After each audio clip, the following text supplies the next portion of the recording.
Now, here's the thing that I want you to realize. Almost all of you probably know Matthew 24. Okay, this is like they're trying to find out what is going to be like at the sign of your coming, at the end of the age. Most people, most Christians, don't know anything about Hanukkah. They just think, oh, it's Jewish, so we don't want anything to do with it. No clue. Remember the cycles I told you about? Things are cyclical over and over.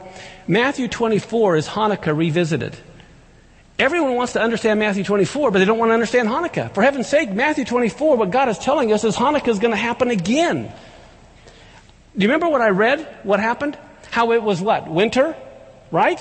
And how it was the Sabbath day. It was when it was so horrible, when so many of them were killed.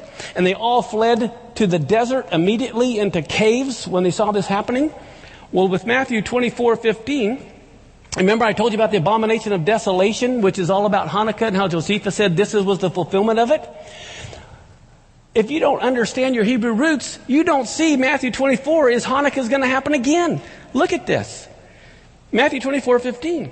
When you therefore see the abomination of desolation spoken of by Daniel the prophet stand in the holy place, whoever reads, let him understand. In other words, he's saying, this is Hanukkah all over again. That's what he's saying here. Let them which be in Judea flee to the mountains. What did the Maccabees do? They fled to the mountains.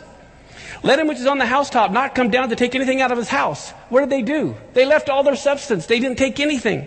Neither let him which is in the field return back to take his clothes. Woe to them that are with child, to them that give suck in those days. But pray that your flight not be in the winter. When did Hanukkah happen?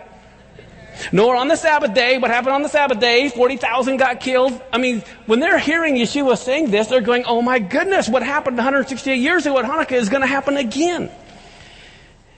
For then shall be great tribulation, such as was not since the beginning of the world to this time, no, nor ever shall be. In other words, you thought Hanukkah was bad 168 years ago. It's going to be just like it and 10 times worse. So that's why you have to know Hanukkah. You have to understand the whole idea of dedication. Why we need to be dedicating ourselves to the Lord.